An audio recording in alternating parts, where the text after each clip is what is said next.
Well, nearly our last time in this big long series on the book of Genesis.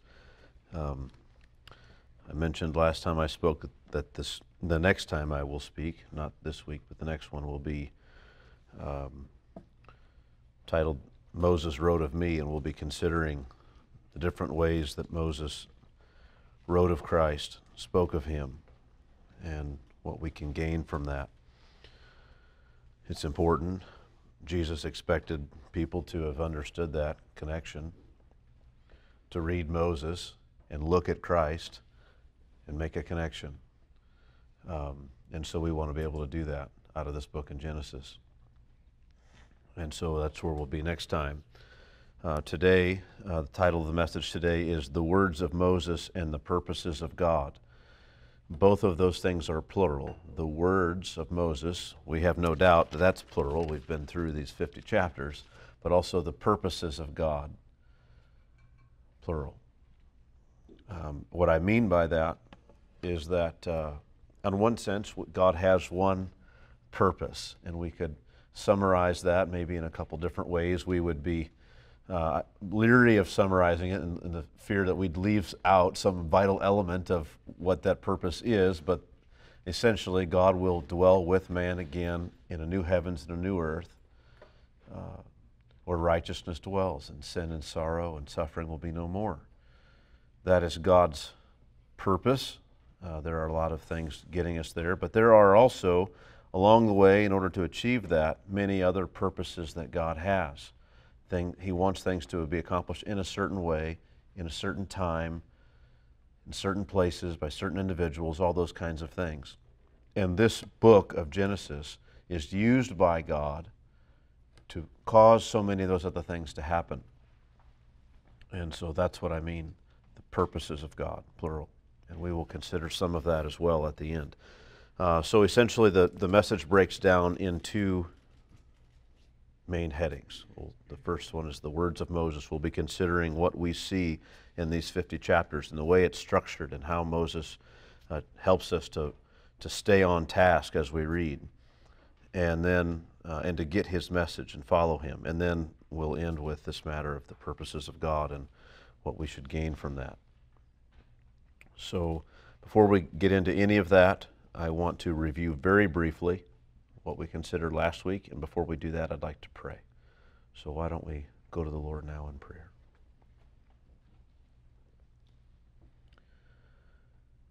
Heavenly Father, we look to you now in a particular way as we ask you to take your word and make it plain to us and clear. These words are meant to do work in our hearts, and we ask you by your Spirit to do that work. We ask that these truths would be planted deep in our hearts. That work has, I trust, has begun and been done so much already. I suppose that I'm asking for, Lord, today what I hope to accomplish and feel that you'd want us to do is to cement these things in our hearts and minds for the time ahead. So with that in view and that request laid before you, we enter our time together. Amen.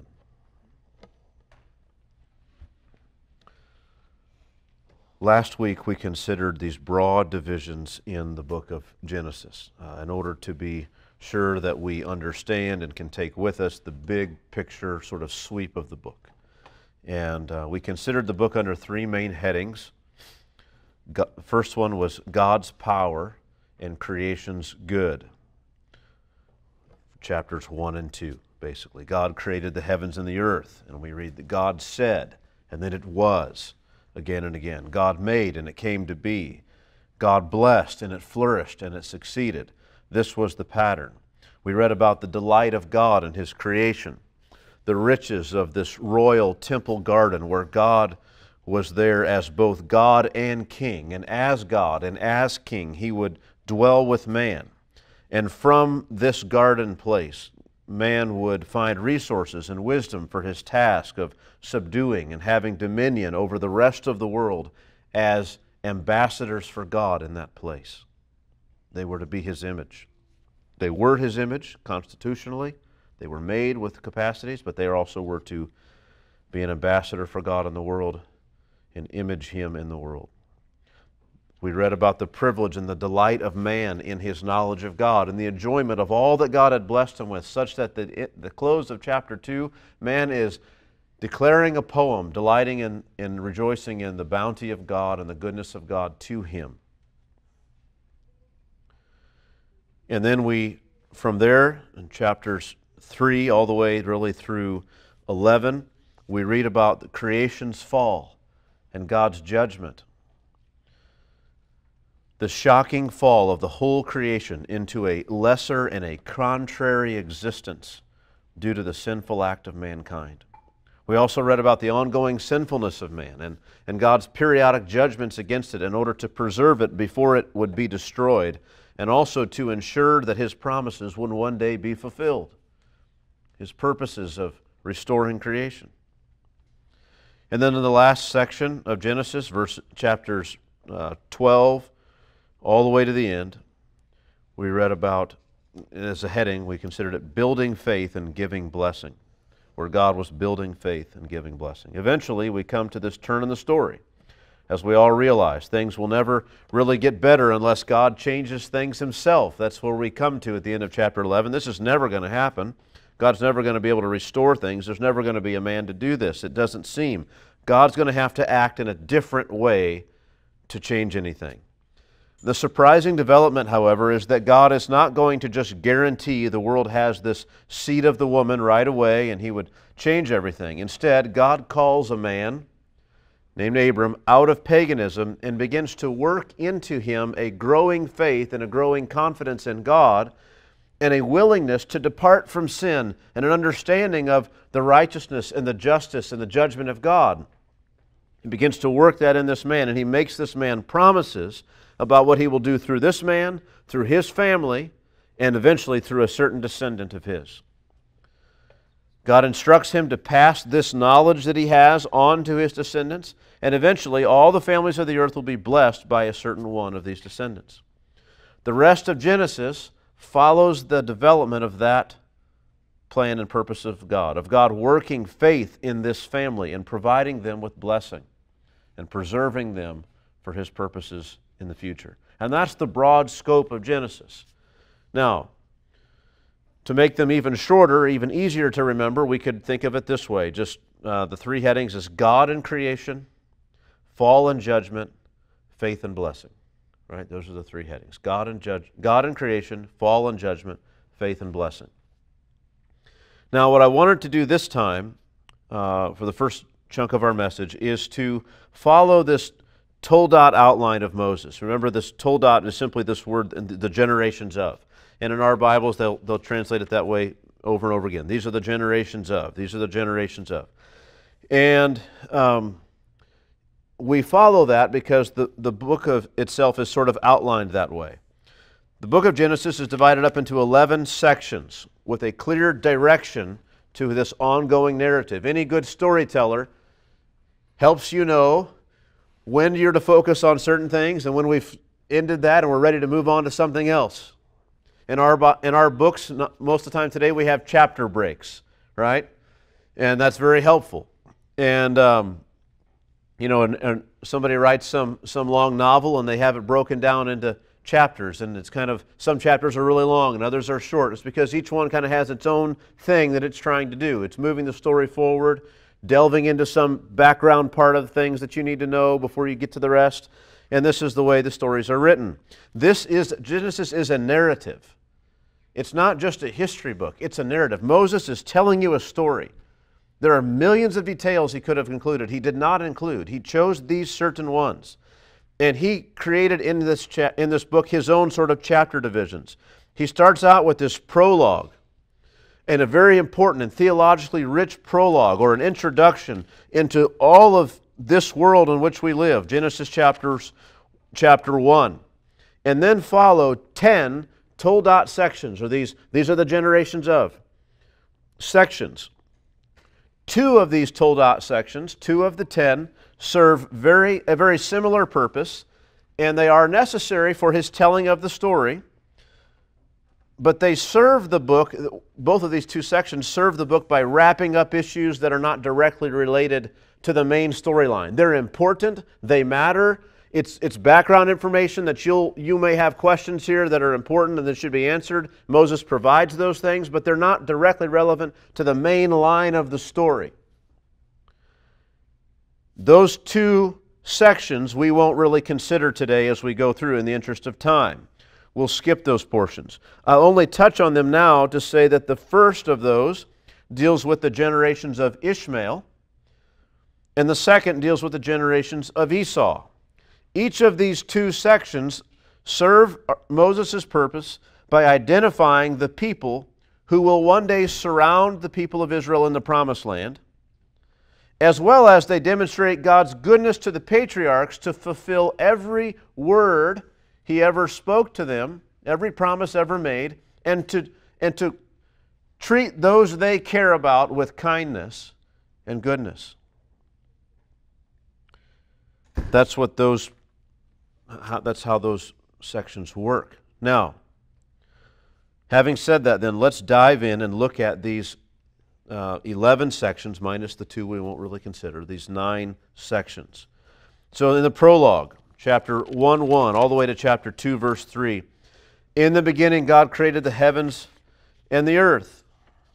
Having done that, right, having made that the earth and the heavens, the earth was formless and void, and darkness was over the face of the deep. God's Spirit was hovering over the face of the waters, and then continuing, God said. And what follows is a very structured, poetic narrative of God's creative activity.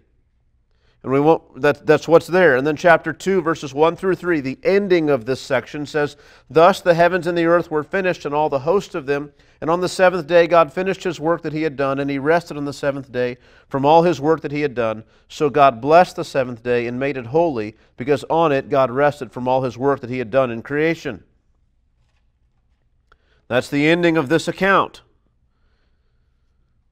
And so you could just stop there. But then Moses could just go on into other things, but he stops because we need to stop and ask some questions and think about things. Because we're presented with some challenge. Genesis chapter 1 through 2:3 isn't just a beautiful picture. This presents us with some real challenges as someone who lives in a world not like this world that was just described. And Moses doesn't skip over those things. He's bringing us in with him, and he anticipates where we will have questions, objections, where he helps us as readers to think about what might change here, what might be different, why would we stop and pause here and move in a new direction. Now, what I want to say to us, and why I would take the time to go through these told out sections. Some of you were around years ago when we went through the book of Romans. And one of the things that was most helpful, I think, to all of you that were here when we went through that book is learning in some of those middle chapters of Romans how there was this clear structure to Paul's argument. Right? He's there writing along in his argument. All of a sudden he stops and he asks this question. And then he answers immediately with this strong denial, "May it never be." And then he gives this short summary answer, like for a verse or two. And then everything that follows until the next question is his long-form answer to that question. And then if you've been following along, you have another question, and lo and behold, he writes that question right there for you, the question you should be asking.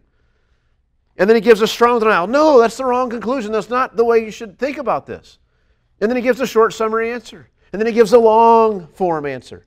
And then he comes to another question. And once you see that in that book, it just all starts to fit. And all these confusing sections, you didn't know how they relate, they all kind of tie together. And you understand this long argument that he's making and how all of this works. And suddenly, doctrinal truths are opening up to you in ways you never realized before. This book is written, not in exactly the same way, but in a similar way. The structure of this book will help you learn and understand what's here. So that you're not just reading random stories. Right? That's not what this is about. He's got a purpose and a message and an agenda, and he's helping us to get it. And so we come to this first section, and I want these parts of these messages, these parts in this message that we're going to come to, every time we come to a new told out section, I'm going to stop, and I want it to be interactive. I want to hear from you. And this, I think, will help you seal this in your mind, how this works. So I've kind of given some hints already, but why would we stop here? Chapter 2, verse 4, these are the generations of the heaven and the earth when they were created. That phrase, these are the generations of, means essentially, this is what came from that. This is, I told you about things up until now. Things were in a certain situation, and then some things happened after that. And what happened? Tell me now about what happened. He's getting ready to tell us what happened. I could ask, and I want to ask, why stop now to ask questions about what happened? I mean, what changed? What's different? We read this and things were amazing. Why would we have to stop and ask questions? Anybody? You alluded to this idea that the world is not the way it sounds right at the beginning. Yeah. I mean, it's just wonderful. Everything's flourishing and going great. When's the last time? I mean, I don't live in a world like that. And neither do you. There are wonderful things about this world. There are blessings that we still have, but it's not like this. And so what happened? And this is how Moses takes off in this next section. These are the generations of the heaven and earth. The story then begins here in chapter 2, verse 4, reaches back into the account just told and begins there and takes us into some new developments that are going to follow from that. And the burning question for us at this point is simply that our experience of the world does not match the description of it given by Moses. We recognize the places, the names, the physical realities. We recognize all of that, but we do not recognize the purity and the unmixed good of creation as described by Moses. It's sort of like, either wishful thinking, it kind of reads that way, oh, sure, it was that good. Or like this ancient time that's lost. And it is that. It is an ancient time that was lost. But how was it lost? And this is what he begins to tell us. What happened? What changed? The answer to that question is what Moses gives us now. He begins, however, by first developing in more detail the interplay and the relationship that existed between God and man. You see, think about it. We know doctrinally, having read this book and learned what we have and having been informed from the rest of the Bible, we're very clear on the fact that when God made the world, He made it to be ruled by men. And that His will would be accomplished in the world as His will was understood by men and put in practice by men. Men would subdue the earth and have dominion over it and also reflect the image of God in the world as they learned of God and knew Him. So Moses is saying God made all these things and it was wonderful. But what happened? Well, what happened was what I need to explain, you could think of Moses saying, is let me explain a little more about this dynamic between God and man so that you understand then I'll teach you how that broke and the consequences of that having broken for the whole world. And that's his answer. And so this is what happens. So we read about this arid part of the earth which is being prepared for being a garden paradise. But not just a garden paradise. This is built by the great king, by God, and it will be the place He dwells with mankind. It will be the classroom, so to speak, for mankind in learning how to exercise dominion in the rest of the world. He's going to have continual access to the garden blessings of God. And God will bless him to bring those garden blessings into the rest of the wild world. And then we read how man's failure to honor God disrupted the good dynamic that was going to come to the earth. And brought with it a deserved judgment, a devastating change to the earth itself. And we see mankind fall to the power of sin. We see that a little bit in chapter 3, but in chapter 4, the rest of this section, where we talk about Cain and Abel and the descendants of Cain. And Moses is laying out not just that man fell into sin and the whole world had consequences with that, but also, it's more than that. Man continued his slide under sin. And particularly, you think of Cain, God warning him, sin means to have you. It's going to have dominion over you. It's going to seize you and control you, devour you, possess you. and Cain refusing God's pleas and instead giving in to sin. And the result is humanity itself, while it grows and it thrives under some of the kind provisions of God to keep it, it has turned against God. And generation after generation, it just seems like it's worse and worse as the examples we're given of the sinfulness of men throughout chapter 4 just get worse and worse and worse. But before we come to the end of that chapter, there's this amazing thing that Adam had known his wife again, and there was a replacement, in a sense, for Abel who had died, this other son named Seth, and there was this hope that the woman had, saying, God has appointed to me another offspring instead of Abel, for Cain killed him. And so the hope is that God has appointed us, perhaps, one who would, according to the purposes of God, restore things. Well, it wasn't to be. Seth himself, he has a child, and he names his child Enosh, and that child means weakness and frailty, of no account. Little, it's just flimsy. And so Seth, who was born and said, well, we've got a replacement for Abel, and this one will be, something for us. He has a son, he says, well, we're just weak. And it was at that time, with this realization that humanity would just continue its slide into sin, and there would never be, it doesn't seem, anyone to set things back. There was just weakness in men, that people began, it says at the end of chapter 4, to call upon the name of the Lord.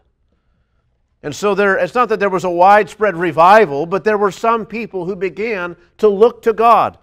And so then we have, so that's the conclusion. This is humanity. This is what comes of humanity. And so he stops. And chapter 5, verse 1, this is the book of the generations of Adam. We're going to jump off in a new direction. Why do that? Anyone? Why do that? What's the new developments that cause us to ask, well, what's going to happen now? Anything? All right, so sin and the dominance of sin, right? That's certainly there. We still carry with us in our mind the good of creation, this fall, God's declaration that He would set things right one day, and then we see all this sin coming, right? But in the midst of that, there are some people who are looking to God. So we say, well, what would God do maybe? What would God do? So what happened? We've got humanity sort of advancing and progressing, multiplying on the face of the earth. What happens from all this? Do we get to anything of significance? And so we launch out on this new way. Now that these issues have been clarified about how sin came in and what happened, Moses says, okay, now let's move the story forward, now that we've understood these things. And so, just when you think things were taking perhaps a positive turn, right, people began to call upon the name of the Lord, we find that that's not what happened in chapter 5, verses 1 and following. Everyone dies. And it's incredible. And then so we read about this person lived this many years, and then they had these children, and they died. Chapter 5, verse 5. All the days of Adam lived were 930 years, and he died. Look at the end of verse 8, and he died. Look at the end of verse 11, and he died. The end of verse 14, and he died. The end of verse 17, and he died. The end of verse 20, and he died. The end of verse 27, and he died. The end of verse 31, and he died. There's only one exception in there. There was this man who seemed to have been walking with God, and God took him, and he just wasn't anymore. He's the exception that proves the rule. Everyone died. Adam sinned in the garden. The consequences was that you will die, you will surely die, and they are all, every one of them, dying. And the only one who didn't die was taken by God because he actually walked with God. In other words, you ought to understand, he's the exception. Nobody was walking with God. There just weren't people doing that. But yet we get to the end of this time and we have no idea. I don't mean to be someone who fills your mind with speculation or anything, but when we went through this genealogy, we understood that we don't have real clarity about exactly the relationship of Father, Son, Father, Son, Father, Son here. There's some openness to that. And we're not going to say this is hundreds of thousands of years. We're not saying that. We're just saying biblical genealogies don't almost ever operate on a father-son basis. Even when they use that term, it's understood that there can be generations that are skipped in there. That's very often done. And so we're just going to leave it open a bit to that here, in spite of the difficulty it presents to take it that way, and there's difficulties taking it the other way. Regardless, the point here is this, that in all of these generations that have come, there's just been kind of one exception. But we come eventually to this man, this other man named Lamech, who lived 182 years, and he fathered a son and called his name Noah, saying, here's one of these people looking to God again, saying, out of the ground that the Lord has cursed, this one shall bring us relief from our work and from the painful toil of our hands. Now, where would he get that idea? And I think it's likely something either from God, or he's a man who's been hoping. He's experiencing the dreadful existence on this earth, but he's one who's remembering these promises from God, these purposes, that one day things will be set right, and he just can't stand it anymore, and he names his son Noah, meaning rest, and the idea is he's hopeful that this one would provide rest. He just almost can't go on any longer. Somebody's got to give us some rest.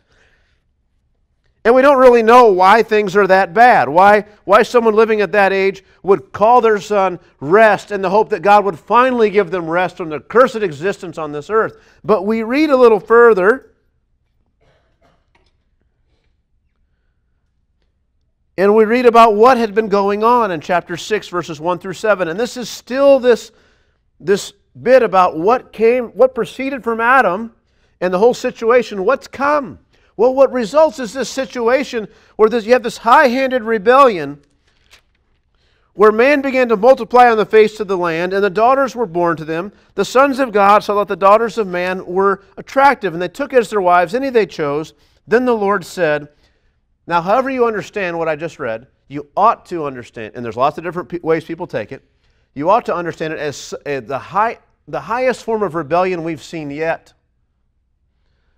Then the Lord said, my spirit shall not abide in man forever, for his flesh, his days shall be 120 years. And God says, you got 120 more years, and this thing, I'm going to wipe him out. And then he gives some more explanation. The Nephilim were on the earth in those days, and also afterward, even after the flood, right? When the sons of God came into the daughters of man, and they bore children to them. These were the mighty men who were of old, the men of renown. A vile, wicked practice that was happening. High-handed rebellion. The Lord saw that the wickedness of man was great in the earth, and that every intention of the thoughts of his heart was only evil continually. And the Lord was sorry that he had made man on the earth, and it grieved him to his heart. So the Lord said, I will blot out man whom I have created from the face of the land, man and animals and creeping things and birds of the heavens, for I am sorry that I have made them. Full stop. And you think, how could this have happened? The God who made and spoke and declared, and it was in Genesis 1, is now to the point where he regrets it all. He's going to blot it all out and just end the whole matter. It's incredible. This is where we've come. But Noah, this one who was going to provide rest, maybe not for himself, what did it say? Out of the ground that the Lord has cursed, this one shall bring us, humanity, relief from our work and from the painful toil of our hands. So this guy is looking for relief for us, for humanity. God looks at humanity and says, I'm going to wipe them all out. But he's watchful, and he happened to notice this Noah, and he sees Noah and says, but this man, I love this man, and I want to be favorable to him. And Noah found favor in his eyes. Well, Noah's the one to whom at least his family had pinned hopes that humanity might find some relief. And God said, that's the one I'm going to give favor to. So you should be thinking, well, wait a minute, He's going to destroy everything, but he's also saying there's this one who some people are looking to bring them relief, and I'm going to be real favorable to him, which means it's not going to just go good for him, but it seems like maybe somehow God's favor to him is going to result in our good. What's happening here? Is this the one? Is this the one that God promised? Oh, I don't know. Let's keep reading. And so we end there, and now, chapter 6, verse 9, these are the generations of Noah. What becomes of Noah? And this is where we are, right? These are the questions we're asking. If we've read rightly, we realize right to this point, whoa, wait a minute. These developments are shocking, but there are enough things at play here that makes you want to know, tell me about Noah. Tell me what comes from that. This guy, he's like this, everything's going to depend on Noah. Tell me about him. Well, these are the generations of Noah. The first thing, if I'm going to tell you about Noah, you've got to understand some things. Let me give the introduction. Noah was a righteous man. He was blameless in his generation. Noah walked with God. And he had 3 sons, Shem, Ham, and Japheth. That's what you need to know about Noah. Now we can start to tell the story. And so this is this next section. What became of Noah? What of him? Has he delivered us? What difference did it make to God that even though all the world was against him, Noah, this Noah character, found favor in his sight? And what we find is God determines a way to wipe the earth clean of humanity and all the destruction they've brought upon it and all their violence and their wickedness, yet to preserve a righteous man among them, together with his family, and all these elements of his creation that he existed who would not survive a flood, came into that ark and were preserved. So that in a sense, all the things that God had wanted in his creation, he put small elements of it there in that ark and preserved it and brought it safely through this massive form of destruction, through this flood. Washed it all clean, preserved everyone on that ark, dried out the earth, put the ark back down, let them out, blessed them and said, go, subdue, have dominion, eat freely. It's like a new creation. Right? Just like the first heavens and earth was this watery, or the first earth was this watery mess, voidless and formed. Water was over the face, and there was darkness over the face of the deep, and then everything forms. Similar here. Water covers everything up to the high heavens, and then what? The water recedes, the dry land appears, and all these things happen. Vegetation, and then the animals, and then man, and it's just the same order of things even. Sort of off that boat comes a new creation. And so this is what becomes of Noah. But also in this section, chapter 6, verse 9, all the way into the end of chapter 9, we also read about this covenant that God makes. God makes a covenant with Noah and with his descendants and with the whole earth, never to flood the earth again, never to destroy it all that way again. And he promises him, he says, look, there's this rainbow that you've seen, and I'm telling you, that represents my bow, and I've taken my bow, which is rightly aimed at men, and I've disarmed, I've taken the arrow out, and I've hung my bow up, and that bow is my bow of a flood, of a worldwide flood, and don't worry, I'll never do it again. I've got other purposes here. But that flood acts as a tremendous reminder about the justice of God and the seriousness with which God takes sin. And so we think, well, maybe there's a new start, and we're getting ready to jump off into that new start. But before we do, there's some other things Moses wants us to know. He could have stopped with the covenant God made and said, okay, now off in a new direction. But before we get to the new direction, there's some other things that happen here with Noah and his family. Noah himself, this righteous man, you think maybe he's going to deliver us all. Well, he kind of did, but he's actually not much of a deliverer. He's not enough of a man, righteous enough to bring us back to God or overthrow the work of the devil. We find him wasted drunk after he becomes a farmer and has his own vineyard. He's passed out drunk in his tent, naked and ashamed.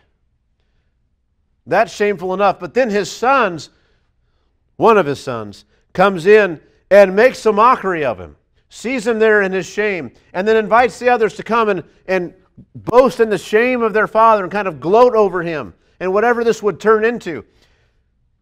You know, I mean, you have maybe I did this when I was a kid. Sometimes I had a grandparent fall asleep next to me, and you kind of put the blanket in a weird way, or you move the shoes, they don't see them or something. You just you do things. Well, it's like that, but way worse, right? And this is what happens. It's far more than just a little mischievousness. When Noah awakes from his wine and knew what his youngest son had done to him, he said, "Cursed be Canaan."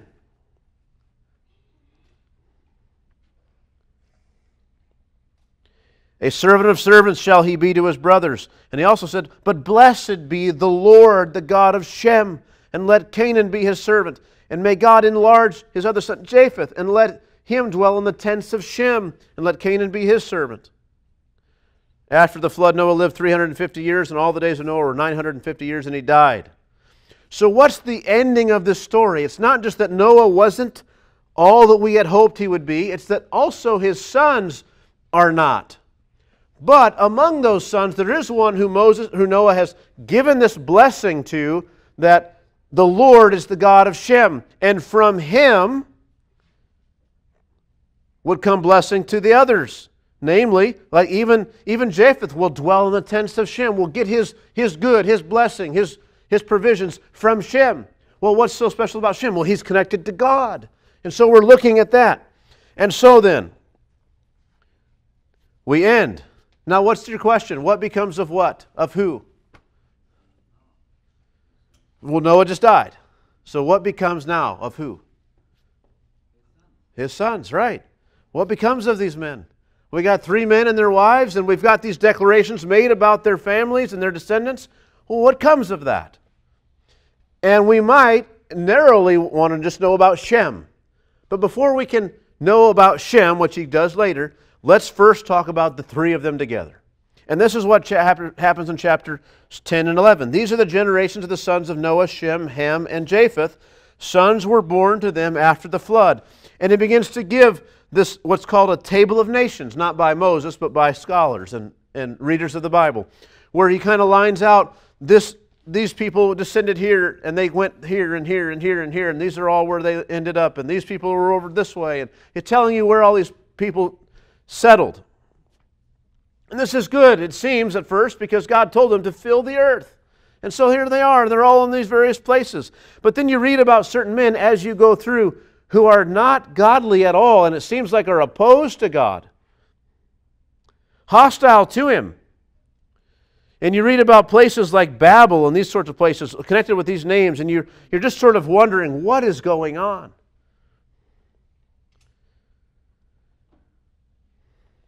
Chapter 10, verse 32. These are the clans of the sons of Noah according to their genealogies in their nations, and from these the nations spread abroad on the earth after the flood.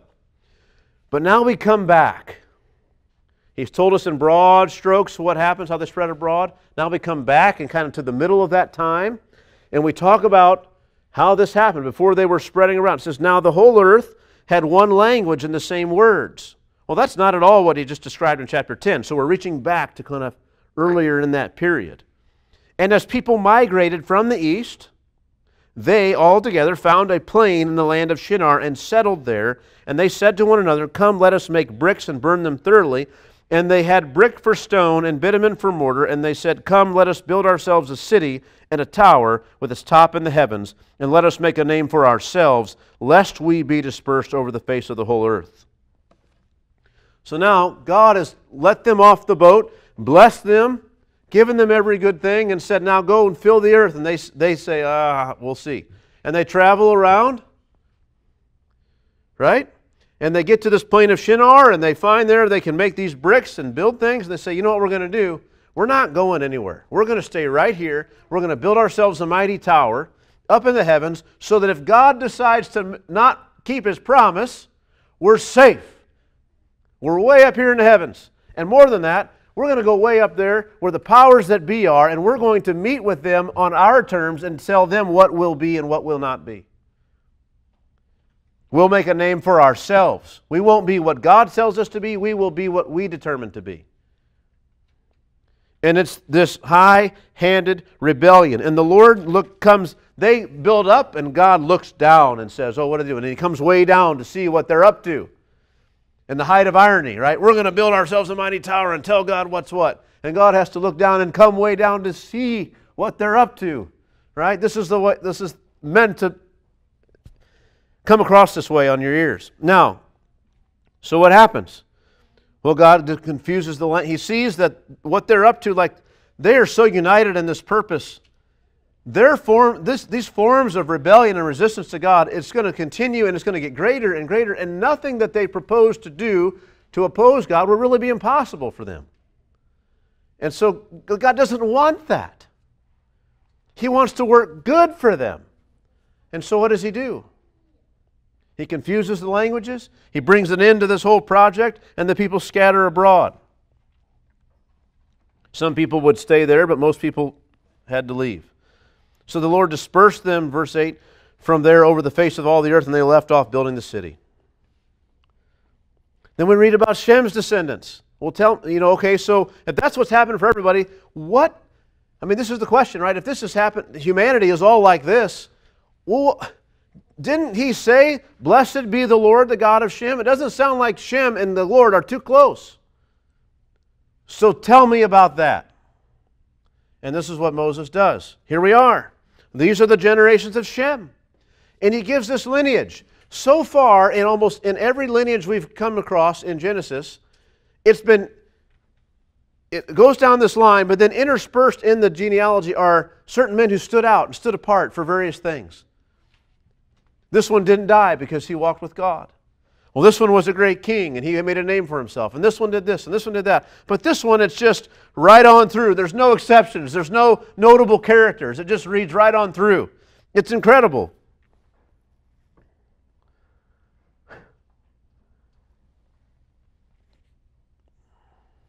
Nothing stands out. No great figures. Just the progression of time. Nothing stands out as someone looking to God, serving Him. Just descendants who carry on with their same pattern of life, resisting God, refusing to acknowledge Him. Nonetheless, Moses has given us a genealogy that has 10 generations and closes with 3 brothers. We're piqued then to learn what new thing comes from this man Terah and his sons.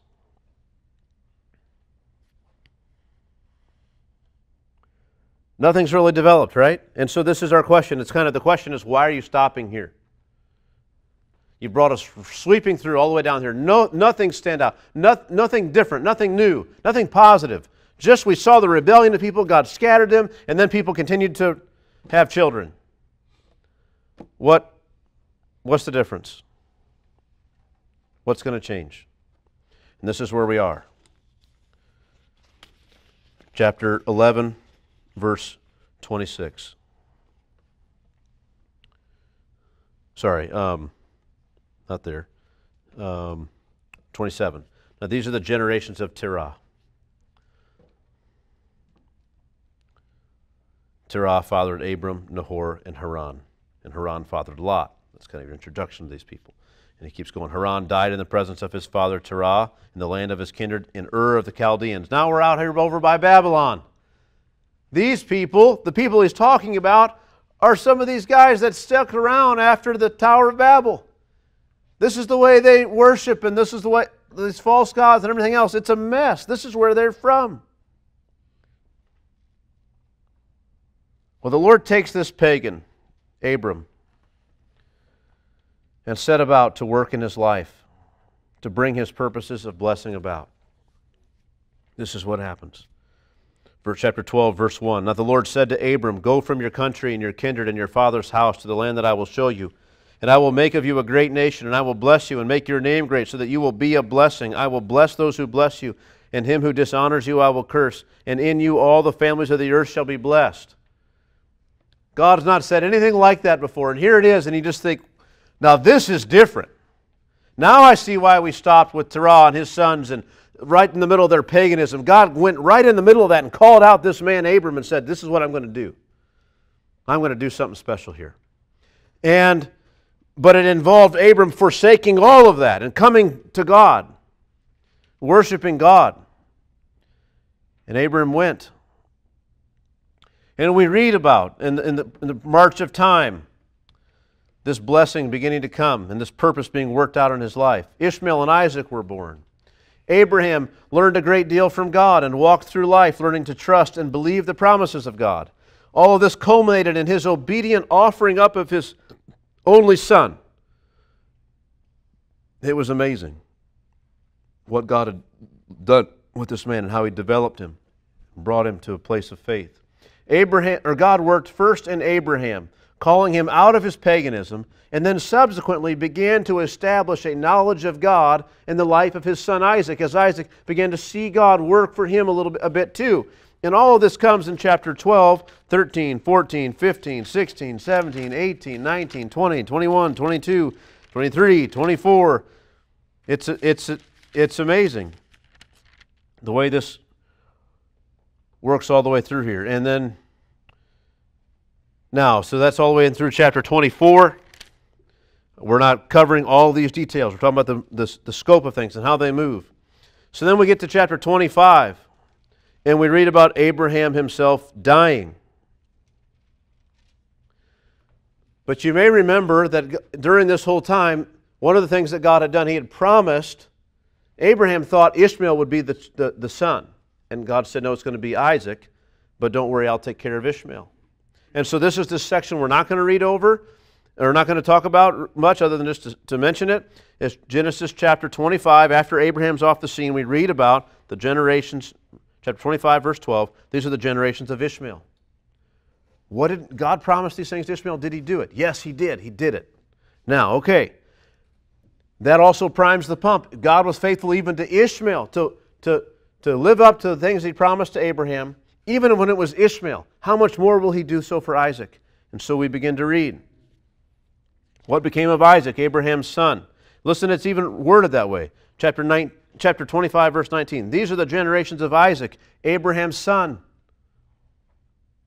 Abraham fathered Isaac, and Isaac was 40 years old when he took Rebekah to be his wife, the daughter of Bethuel, the Aramean of Padan Aram, the sister of Laban, the Aramean. So he's 40 years old and he gets a wife.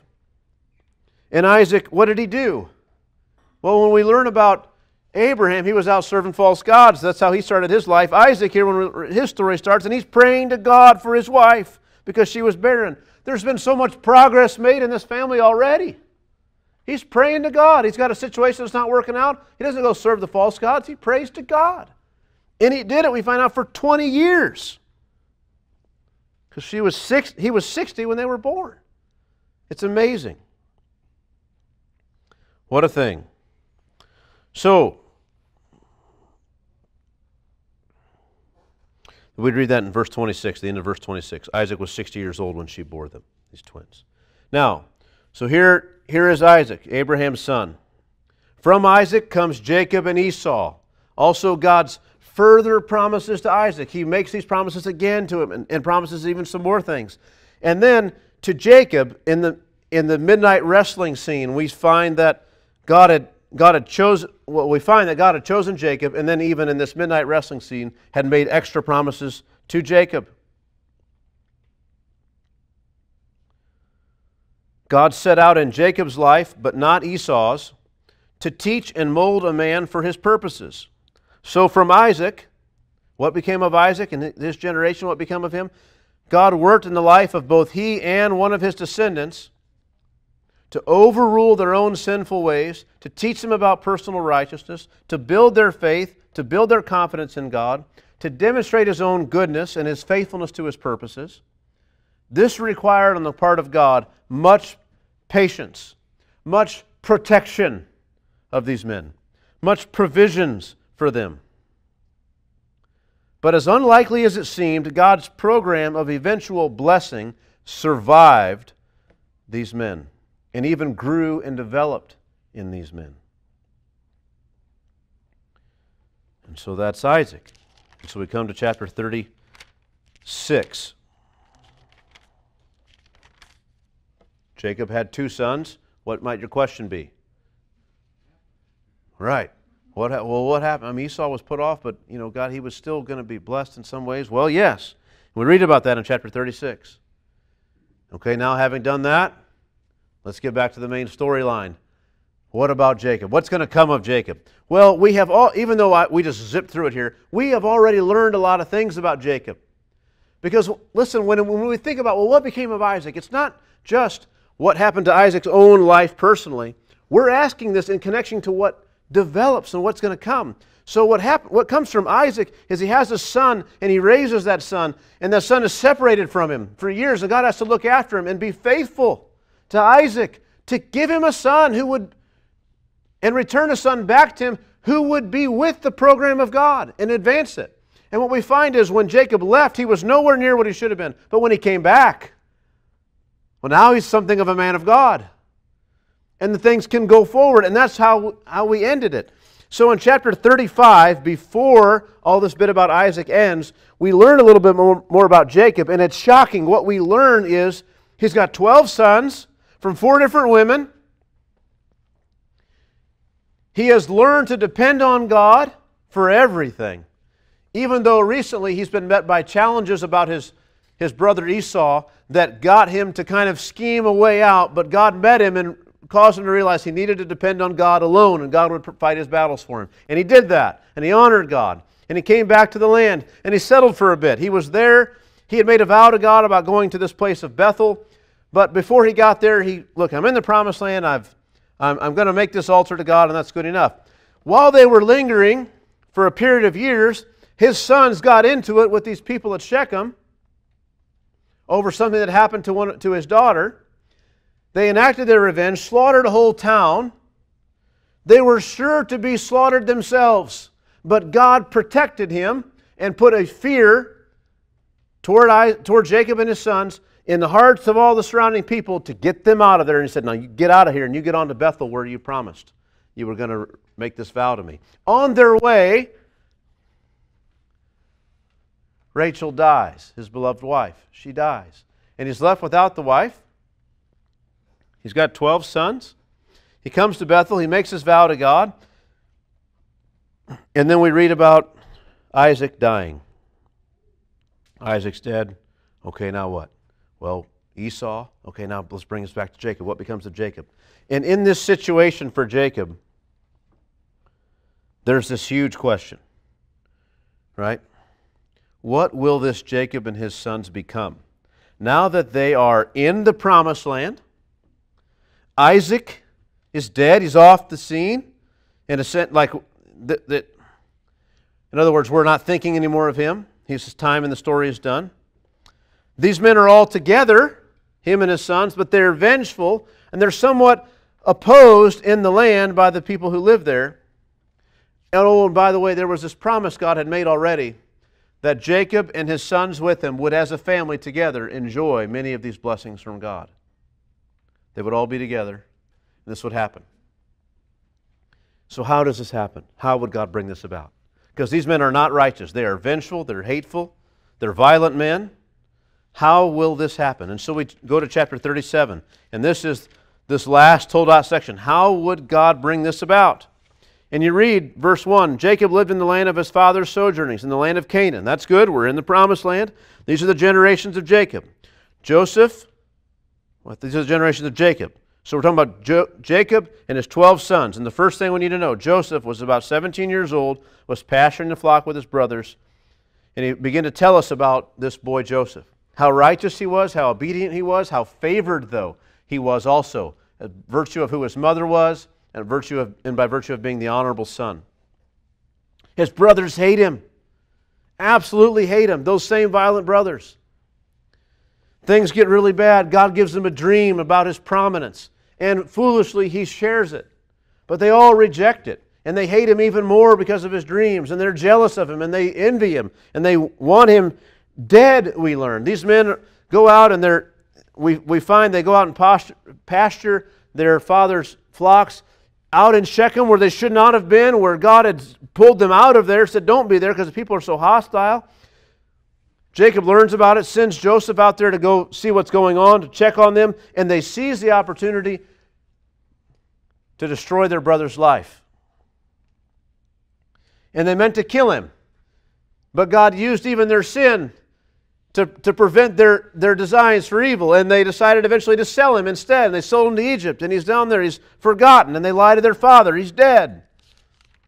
And you could imagine Jacob. How can the promises of God come true if my son is dead? He's dead. I'm going to mourn him for the rest of my life. And this is what he does. He begins to mourn him and he won't be comforted. And then another one of his, and you just think, well, maybe it meant all of them but him. Maybe that's what God meant. And then another one of his sons has a huge blow up with the brothers, and he leaves, and he's gone for 20-something years. And what you hear about him while he's gone, the reports that come back, he's living a profligate life. He's an evil man. And his sons are the worst kinds of men. And even in Canaan, they stand out as evil, and God kills them for their wickedness. He just about loses everything. And then his daughter-in-law has to trick him into doing his duty to raise up offspring for his dead sons. This brings him to repentance, and it's shocking. He repents, he confesses all, forsakes all of his sin. He acknowledges the righteousness of this woman and what he had failed to do, and we read about it later, or we learn about it later. He moves back to the family. And there's no way to do that without your tail tucked in confessing what you've done. And he comes back. And during those same years, God had preserved Joseph and kept him, given him this exalted status, this exalted position of honor, and eventually worked this whole thing out so that they were all repentant, full of love for one another, faith in God. After 20-something years, this happens, and it's amazing. God brought this about. And this is incredible. From Jacob comes 12 sons. God had made a promise to Jacob that he and his children with him would experience the goodness of God together as a united family, the beginnings of a nation. And God brought it about. And that's the book of Genesis, all the way through there. Now, what I want to say for the last part of the message, and it's obviously a lot shorter part of the message, is to consider for us. Okay, this is the content in a summary form. This is the outline and the way it's structured and what we're to be looking for and asking of ourselves as we go from section to section. What are the main ways God has used this book in redemptive history, in His purposes in the world? How has He used it? I mean, we might say, okay, this is a fine account, but why do we have it? Like, why would God give me this? What does He want me to get? Well, let's say it this way. Let's begin to work through it. Our interest in all of this is as a people who have received God's words, we want to be a people of the book. We want to be a people who benefit from God's revelation in all the ways that we're supposed to and can. We want to be a people who know the usefulness of this portion of God's word and can use it rightly. So, why did Moses write? Well, first of all, Moses is writing for his generation and for the generations that will come. He wants to reorient them out of slavery and out of the pagan ideas prevalent in Egypt and help them identify strongly as a united people, as a developing nation, as a people who have a history, a special history with God and a special purpose given to them by God to give them a national identity. That's one thing. That's for them. To explain to them the geographical settings of those peoples who will surround them and to know the history and how they fit. All that matters to them. Moses is also establishing a true history and a true theology for the people of the world. Not just the people of Israel. Everyone should know these things. But especially for Israel, as God's chosen people, through whom this blessing will come, they need to understand that when all the pagans say, this is how the world began, no, that's not right. This is how. Oh, we think the unseen spiritual forces at work in the world operate this way, and we can do these things to get them to do what we want. No, that's not right. God rules the heavens and the earth. Who can stay His hand? Are you sure He does? Let me give you some stories where you see His work in the world again and again and again, informing us in our very history. We got to this place because God intervened again and again and again and again and provided and lived up to His promises. This is our history. This is what we need to know. Moses is also establishing for us, as I kind of alluded to already, the nature and the character of God in contrast to the false gods and the false ideas of men. He's seeking to put man in his proper place in our thinking in relation to God and God's purposes in the world. How should we understand humanity? Well, this is laid out for us there in Genesis. God is creator. God is king. God is good and has good designs. God is righteous and just. Man is guilty before God, but somehow loved by Him. In spite of that. Not because of it, but in spite of it. Man is made in God's image. Man is damaged through his defiance toward God. But God is patient and loving and has a good purpose eventually for man.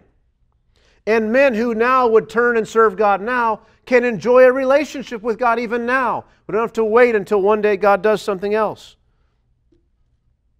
Moses provides us with so much narrative, so many stories to demonstrate the goodness and the reliability of God to His purposes and His promises, so that we might witness the change that God intends to bring about in us. We see God in Abraham take this pagan and bring him into a man who can be called a friend of God. We see Isaac and all the things he's afraid of, and he becomes afraid merely of God.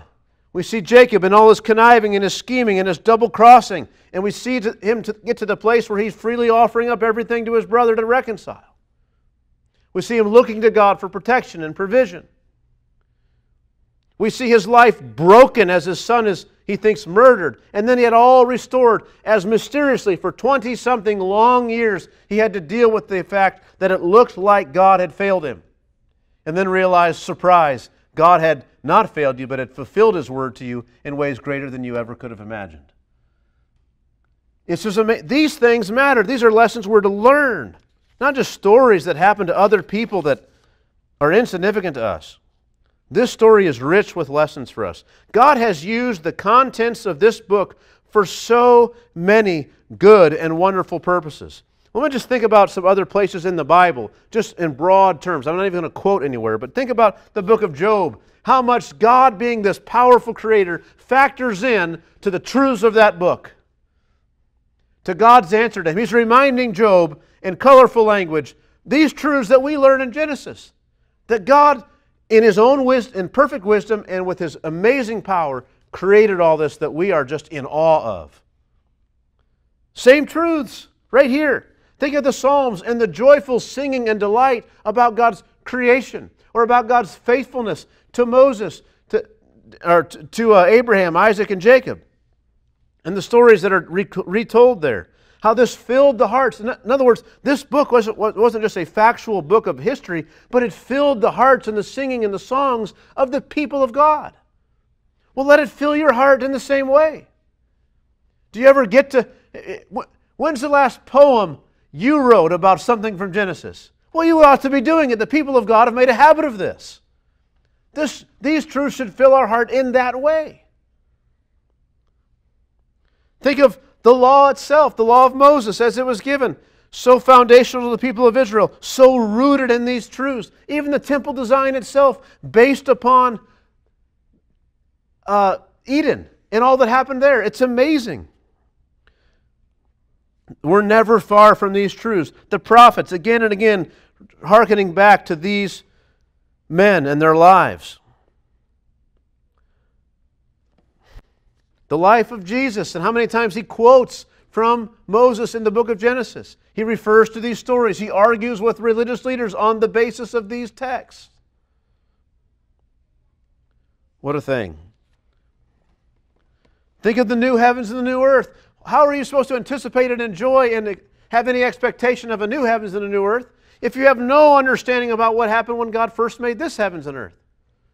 When you see how good and rich it was, your appetite is whet all the way through Genesis. Oh, can we just get back there? Could we just get back there? Could we get back to that? All the way into now we get to the Revelation and it says it's going to be there. The river's going to be there. This tree of life's going to be there. God's going to be there again. He's going to dwell with man. It's amazing. These truths, we've got to understand this book and take this with us into the rest of everything we read.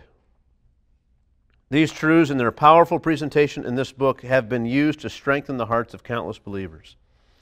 It kept the Jews from outright paganism for thousands of years. It stirred the hearts of the prophets. It grounded Israel in a purpose and a reason for existing. It distinguished God from all that would pretend to be God.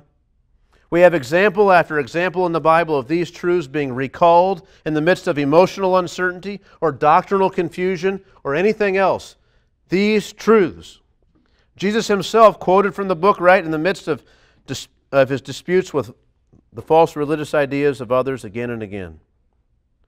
Beloved, we must appreciate this book. We must know its contents, or we will miss out on the tremendous blessing it can be for us. These stories and the account of them ought to be the very bedrock of our thinking about God, about the world, about our place in His world. Look, just like if you were to open up the book of Genesis and start reading in like chapter 13 or something, you would be lost. Right? It's the same way you open some book and you open it up to,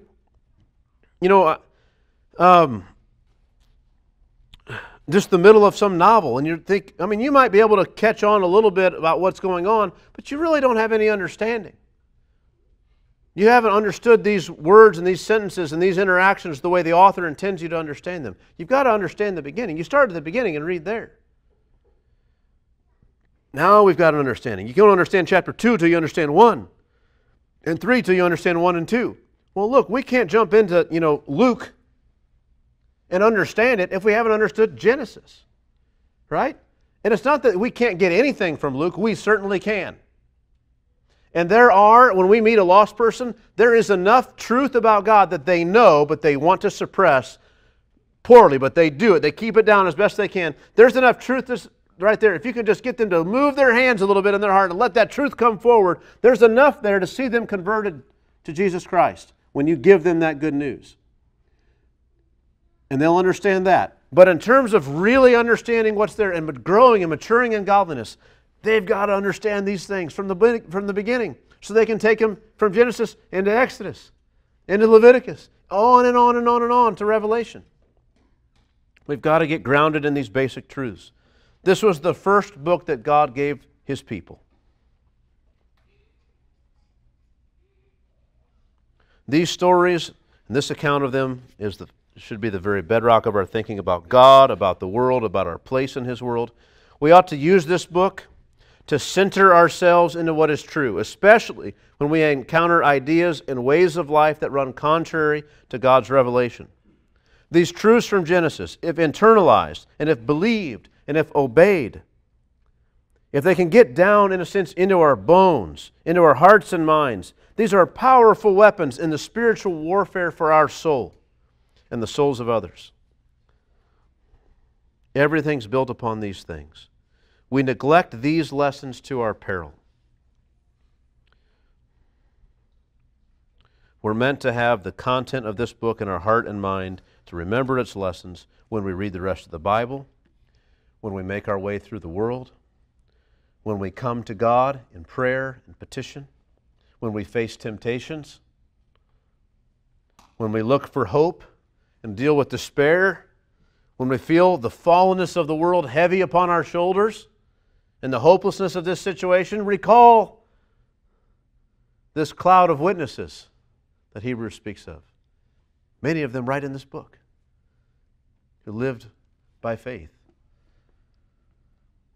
Well, this is Genesis. This is why we go through it. This is why we understand the lessons here, so that we can be equipped.